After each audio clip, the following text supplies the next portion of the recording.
El ego. La definición del ego, tal como lo conocemos hoy en día, fue formulada por primera vez en 1923 por Freud, en su obra El ego y el ello. Dentro de este libro, este psicólogo definió que la mente humana estaba dividida en tres componentes distintos: el superyo, el ego y el ello.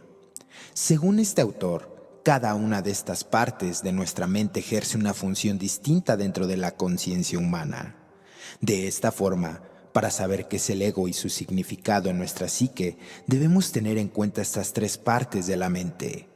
A pesar de que esta es una definición del ego muy extendida, la realidad es que el ego acaba significando que las personas necesiten de la aprobación de los demás, así como su reconocimiento social. La razón es que un ególatra es sinónimo de inseguridades y cierto temor al rechazo por parte de los demás. Es por ello que debemos ser capaces de reconocer el ego dentro de nosotros para llegar a encontrarlo. El ego es la tercera parte de la psique y tiene el papel de mediar entre el conflicto del ello y el superyo. Freud estableció la definición de ego como la parte más racional y realista de la mente humana. Por lo tanto, nuestros egos se preocupan por el deseo de alcanzar un placer, pero navega por la realidad para ver una estrategia que se adapta a los valores morales y éticos de la sociedad, satisfaciendo así también el superyo. El ego es una parte de nosotros mismos que puede evaluar la información objetivamente y tomar decisiones en función de nuestros intereses. Pero en muchos casos, el ego y el yo han estado muy relacionados, ya que la mayoría lo relaciona con nuestra verdadera identidad. En la actualidad, se asocia el ego y su significado a ciertas valoraciones negativas, como puede ser demasiado valor hacia sí mismo. En cambio, el ego de Freud establece que es necesario para nuestra salud mental. Pero cuando alguien se deja dominar demasiado por el ego, esto puede causar un completo rechazo de nuestros impulsos y mirar solo nuestros deseos personales. De esta forma, no hay un equilibrio y el ego y el ser entran en un conflicto que pueden llegar a causar estragos en nuestra mente que requieran de la consulta profesional de la salud mental o de un grupo de autoayuda. Despójate del ego, deja tu ego a un lado. Eres muy egocéntrico. El ego pudo más. Mira cómo estás, ya salió tu ego. Estas y otras frases están en boca de millones de personas.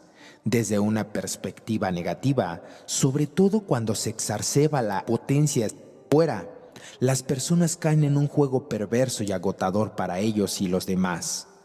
Etimológicamente, el ego es una palabra que proviene del latín que significa yo. Para la psicología, el ego es una instancia psíquica mediante la cual una persona se reconoce como yo y empieza a ser consciente de su propia identidad. Esto significa que el ego es, en sí mismo, la parte central de la conciencia humana encargada de dar sentido de sí mismo. Desde la perspectiva de la transformación humana, cuando el ego se manifiesta en forma constante, persistente y potente, se considera que el ego está exacerbado y traspasa la frontera de lo lógico y aceptable para vivir como seres sociales, es decir, el contacto uno con otro. Las manifestaciones desde el ego de una persona se traducen en acciones, actitudes y comportamientos, los pensamientos, recuerdos, ideas, sentimientos conscientes. En el mundo actual, nos referimos al ego cuando una persona manifiesta una mezcla de exceso de mirada puesta en sí misma exclusivamente, pérdida del reconocimiento y noción del otro, soberbia y actitudes deterministas que perjudican las relaciones y convierten a la convivencia en cualquier ámbito prácticamente una misión imposible. Esto obedece a que la persona tiene dificultad para conectarse con los demás, partiendo de la base de que siempre tiene la razón y que todos los demás son los equivocados, o él mismo ostenta una posición por encima del resto. De aquí el nivel de conflictividad que genera el ego manifiesto en lo cotidiano. Para el psicoanálisis freudiano hay que considerar que el yo y el ello está compuesto por los deseos y los impulsos. El superyo, en cambio, está formado por la moral y las reglas que un sujeto respeta en la sociedad. ¿Cómo se forma el ego en una persona? Usualmente se constituye a partir de la percepción que tiene otro sobre mí. Por lo general empieza con la madre, ya que funciona con un espejo en el que nos reflejamos. ¿Cómo puedo saber si el ego domina mis actos? Para saber si está siendo dominado por el ego, es importante hacer un autoanálisis. Como hemos dicho, tener ego es vital para nuestro equilibrio mental, pero cuando éste nos limita en exceso puede suponer un problema para nuestra salud mental. Podemos observar que el ego distorsiona nuestra realidad a través de las siguientes acciones. Número 1. No salir de tu zona de confort. Una persona que arriesga poco y está en su zona de confort constantemente puede revelar una mala relación entre el ego y el ser. Te ves a ti mismo como 1000 excusas para no cambiar algo de tu vida por miedo al fracaso. Intentas dominar tu territorio y sentirte como pez en el agua porque en realidad te da miedo lo desconocido. Número 2. Autoestima falsa. Te puedes ver a ti mismo o a ti misma diciendo cosas positivas sobre ti que no te crees realmente. Simplemente decirlo en voz alta hace que parezca real.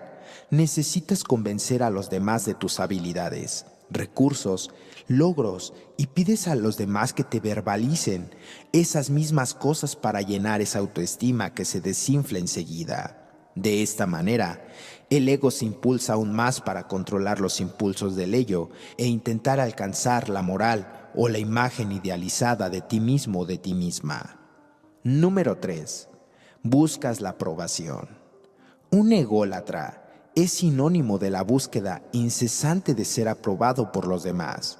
De esta forma, te sientes mal cuando no te refuerzan ni reconocen. Esa necesidad de reconocimiento constante es tu energía. Lo que dicen los demás te da identidad. Si no la recibes, te sientes mal, enfadado, triste, indignado o indignada, y siempre estás haciendo preguntas a los demás que persiguen esa aprobación. El problema aparece cuando esa etapa puede darse de una forma tal que es la propia persona que se convierte en objeto de su mismo deseo y da lugar a las personalidades narcisistas. En vez de desear a otro, se desea a sí mismo. Entonces establece su particular forma de verse, un detrimento de los demás. La mayoría de las personas narcisistas pierden la dimensión de quiénes son. Hay una distorsión y por eso se desconsidera al otro. Es autorreferente todo el tiempo y todo gira siempre alrededor suyo, sin permitir que otros entren en ese espacio. Sostener esto todo el tiempo agota siempre a los demás. Número 4. Intentas atraer la atención de los demás. Magnificas o teatralizas las explicaciones para llamar la atención de los demás, para darle más fuerza a tu ego. Además, puedes alardear de posesiones, conocimientos, aspecto físico y dar tu opinión cuando nadie te la ha pedido o cuando no tiene sentido que lo hagas porque no se está hablando sobre eso en la situación. Número 5. Evalúas constantemente a la gente. Estás siempre al pendiente de la impresión que vas a causar a los demás y estás más atento a eso que a la situación en sí. En muchas ocasiones, reprimir tanto tus impulsos primitivos puede causar frustraciones que te hagan envidiar, en cierta forma, el goce y el disfrute y felicidad de los demás. Número 6. Reacciones de ira o de rabia. Cuando no se te lleva la razón o intentan dominar la situación otras personas, te sientes amenazado o amenazada y reaccionas de una forma agresiva o tajante. Todas las críticas te las tomas como algo personal y te ofendes enormemente. Esto sucede porque el ego quiere contentar más al superyo que al ello y te está hiriendo a la versión idealizada de ti mismo o de ti misma. Número 7. Miedo a fallar. Tener un ego demasiado inflado también es sinónimo de no poder arriesgarse y fallar. La razón es que el ego intenta buscar todo aquello relacionado con la idea de que nuestra versión ideal, intentando rechazar lo que se impone a ella. Por ello, cuando el ego y el ser están tan unidos, nos obstaculizan nuestros éxitos a través del miedo al fracaso. Además, todo ello se mezcla con el lado inconformista, que es sinónimo de intentar alcanzar la imagen idealizada. Estas pueden ser algunas de las señales que debemos identificar cuando los diferentes tipos de ego dominan nuestra mente y nos reprimen en todos los sentidos el lado más instintivo de la conciencia. Para poder disfrutar de una buena salud mental, es esencial equilibrar las restricciones del ego y poner en una balanza lo que es bueno y lo que es malo a través de este. En aquellos casos en el que el ego intenta dominar y eliminar muchas de las veces los sentimientos para ir a favor de la parte moralista de una persona. Recordemos aquellos individuos que predican con una doble moral. Te dicen qué es lo que no debes de hacer, aunque ellos lo hagan. Y aquí cabe hacer una pregunta. ¿Se puede vivir sin ego? El ego da sentido de identidad, organiza las ideas, percepciones del mundo y las experiencias. Un ejemplo de esto es la frustración exagerada, cuando la persona ególatra no logra configurar una experiencia que deseaba. ¿Entonces el ego es malo? Controlado y bien encauzado, balanceado, no es malo ni bueno en sí mismo. El límite está cuando empieza a producir sufrimiento. Pero realmente, ¿cuál es la dinámica del ego? Sí, el ego es insaciable. Por eso las personas egocéntricas suelen esforzarse al máximo para llevarlos a que reaccionen. Pero hay un punto en el que acarrea castigo o culpabilidad, según Freud. ¿Nos podemos entonces despojar del ego? Es conveniente focalizar en una terapia que ayude a desmontar todo lo que nos conduce al ego malo, para vivir desde el disfrute, la alegría y la felicidad, que son dones innatos del ser humano. ¿Pero hay un ego visto desde la perspectiva espiritual? Sí, el ego espiritual es, básicamente, creer que uno mismo está en posesión de una verdad absoluta y que no admite otros puntos de vista. ¿Se puede trabajar en aquietar el ego? Por supuesto que sí. Las búsquedas de caminos de autodesarrollo personal y de recuperación, la oración y la meditación, el trabajo interior intenso o los distintos encuadres de la terapia conducen a un redescubrimiento del ser. Por eso, al alcanzar estos escalones, paso a paso, las personas profunda y auténticamente espirituales son seres sencillos, profundos, muchas veces silenciosos, gentiles y gustan de compartir y transmitir su propia experiencia, no desde el ego, sino desde el aprendizaje que los llevó al momento presente. Sin embargo, ¿qué peligros podemos correr si nos dejamos llevar por el ego? Después de todo lo comentado, es evidente que la respuesta más habitual es cuando alguien se deja llevar por el ego, es el rechazo social, que es precisamente lo que no se quiere. Es decir, si el día de hoy te rechazan tus padres, si el día de hoy te rechaza tu pareja, tus hijos, tus amigos, ya sea en el trabajo o en la escuela, puede que tengas un problema de egocentrismo. Es bastante probable que la gente de tu entorno se vaya distanciando progresivamente y tenga relaciones de amistad poco duraderas o incluso te sientas aislado o aislada socialmente. Eso te puede llevar a un aumento de tus síntomas en un intento o no de hundirte. Te puede llevar a una alteración significativa de tu autoestima y la reducción del estado de ánimo y la aparición de la apatía, el sentimiento de culpa, la frustración y la ansiedad. Un exceso de ego o de conciencia encerrada únicamente en sí mismo perjudica el crecimiento de una persona, porque al estar tan inmiscuido dentro de ella, quizás ni se entera de que existe un plano superior de la existencia y que es totalmente posible acceder a él y vivir con mayor libertad. Libertad interior en su máxima expresión es la recompensa cuando logras acallar el ego. Como vemos, El ego es cegador, arrogante, peyorativo, insaciable e inconformista por naturaleza, hasta un nivel de paranoia y obesidad muy dañinas. El ego es el falso yo.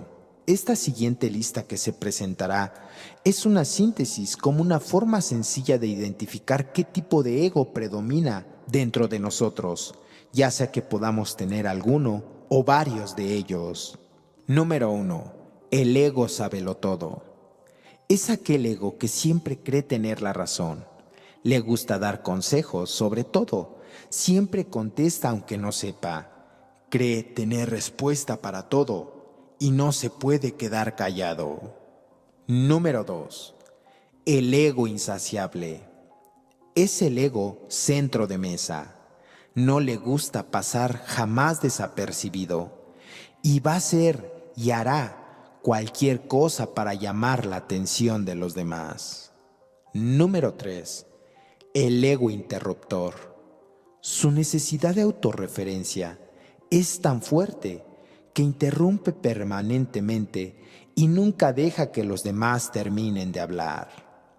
Número 4. El ego envidioso. Es el que no soporta los triunfos y éxitos de otros. Degrada a los que cree que son mejores que él o que ella. Número 5. El ego prestigioso. Es el ego que busca aplausos, reconocimiento y admiración en todo lo que él hace. Siempre quiere ser el mejor y frecuentemente les dice a los demás: te lo advertí, ya lo sabía, te lo dije pero nunca me escuchaste, etc. Número 6. El ego jinete. Este tipo de ego se monta de lo que dicen otros, se aprovecha de los datos de los demás para su propio beneficio, saca partido de lo que otros dicen para estructurar sus propias interversiones y es un copión y un usurpador de ideas. Número 7. El ego sordo. Este tipo de egocentrista nunca escucha, le gusta hablar solo a él. Habitualmente finge escuchar, pero nada más oye, porque realmente en el fondo no le importa la opinión de los demás. Número 8. El ego manipulador. Es aquel ego astuto que siempre se las arregla, ya sea tergiversando, acomodando, engañando, mintiendo o justificando, para que las cosas resulten siempre a su favor. Número 9. El ego orgulloso. Es aquel ego competitivo, discutidor, que no le gusta perder. Este tipo de egocentrista jamás quiere perder y hará lo imposible, aunque dañe a los de a su alrededor, para conseguir su objetivo. Y número 10. El ego silencioso. Es aquel ego que calladamente tiene un discurso paralelo. Es criticón, hipócrita y enjuiciador. Es decir, es el Judas de la sociedad. Tal vez te esté mostrando una cara de compañerismo, de cariño, de amor, pero cuando te das la espalda, te apuñala. Con esto nos podemos dar cuenta que el llevar al extremo el ego nos puede conflictuar y nos puede acarrear muchas consecuencias y problemas.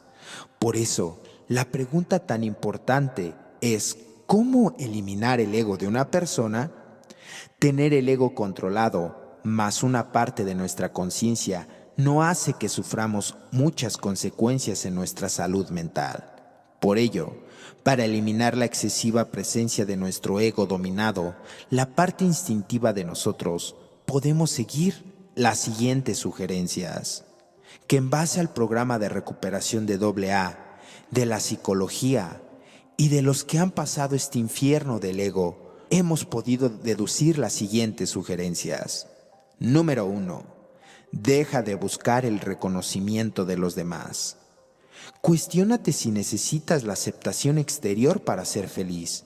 Evidentemente, a todos nos gusta que nos valoren y refuercen positivamente, pero realmente es mucho mejor ser capaz de hacer un buen autoanálisis que necesitar de los demás, ya que muchas veces el entorno no nos refuerza cada vez que hacemos algo bien.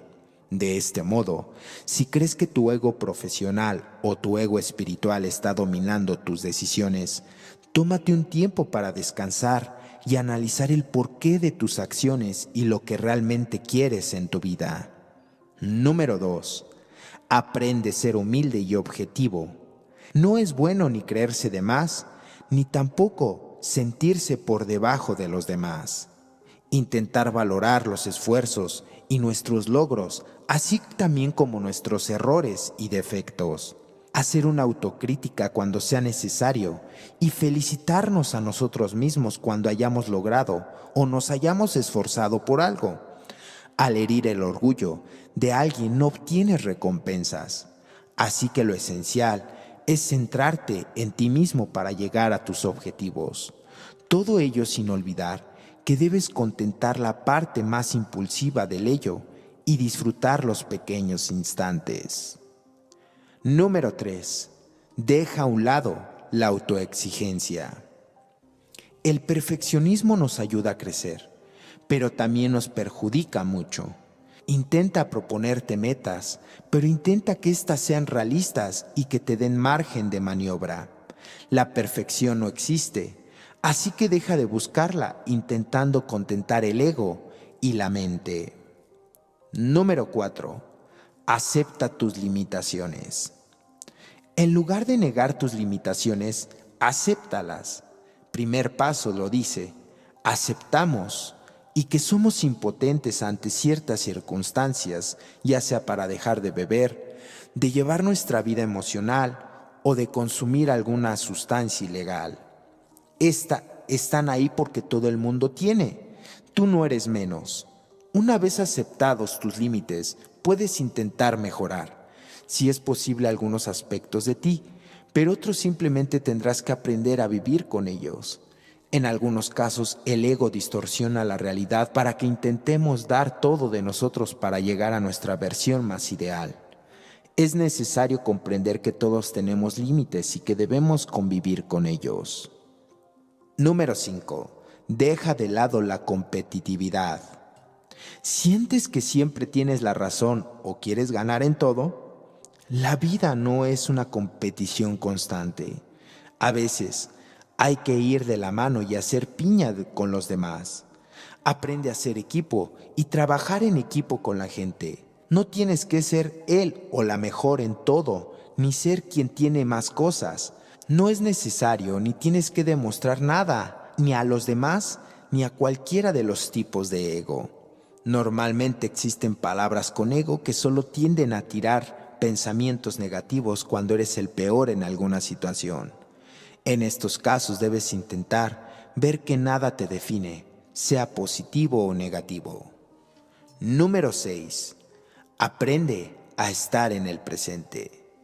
Disfruta de las pequeñas cosas y valora todo lo que tienes a tu alrededor. Busca el lado positivo de las cosas.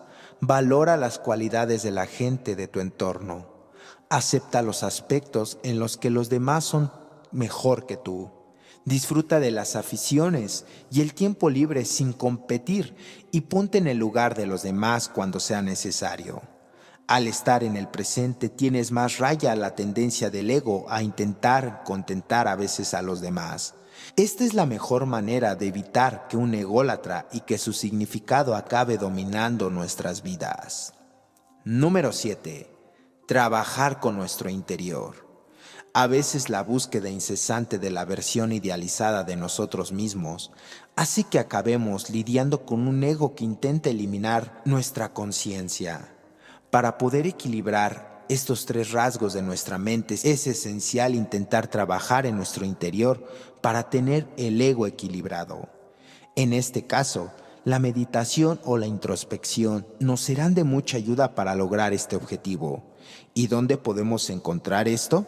Recordemos lo que dice el cuarto y el quinto paso, una introspección en nuestras vidas, el escribir nuestra vida y llevando esta escritura a la confesión de una persona ante Dios y ante nosotros mismos, nos hacen tener una mayor realidad y evidencia de quiénes somos realmente.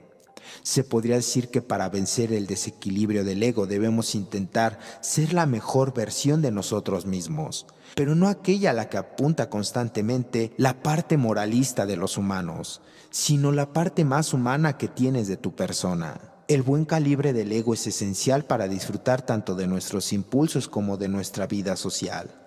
La clave siempre está en el equilibrio.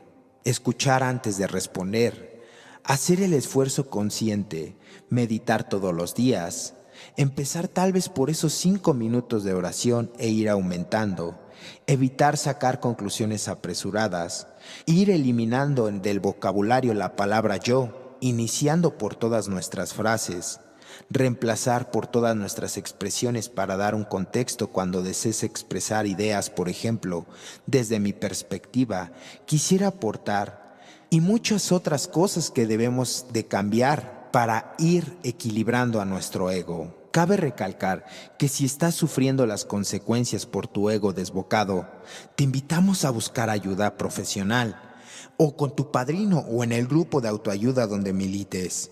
Porque una parte del ego te hace pensar siempre, tú no necesitas ayuda, tú ya lo sabes todo. Además, ¿para qué buscas ayuda si ya sabes lo que te van a decir? ¿Qué se siente cuando el ego te habla? Y lo peor de todo, ¿qué se siente cuando le haces caso a ese ego que tienes dentro de ti mismo? Lo que sucede es fracaso y resultados nulos. Por ello, es importante mantener el distanciamiento prudencial ante el ego y recordemos algo, solos y solas no podremos contra él. Tenemos que buscar ayuda con alguien para que nos oriente y de esta manera nos sitúe en nuestra realidad. Nada hay de malo en amarse a uno mismo y ponerse en primer lugar, siempre que no seamos abusivos en ver la realidad, mirar alrededor y a los otros, y actuar como seres sociales que somos. Buscar equilibrar nuestra vida de formas saludables moldeando los rasgos nocivos de personalidad. Así, en poco tiempo, empezaremos a disfrutar de mayor libertad, autenticidad, flexibilidad ante las circunstancias cambiantes, confianza de verdad y mejores resultados en todos los aspectos de nuestra vida. Esto ha sido todo por el día de hoy. Te invitamos a que te suscribas y que nos dejes en la parte de los comentarios qué te pareció este video y nos dejes una sugerencia de alguna temática que te gustaría que desglosáramos. Este es tu canal. Te mandamos un fuerte abrazo fraternal. Dios te bendiga y hasta la próxima.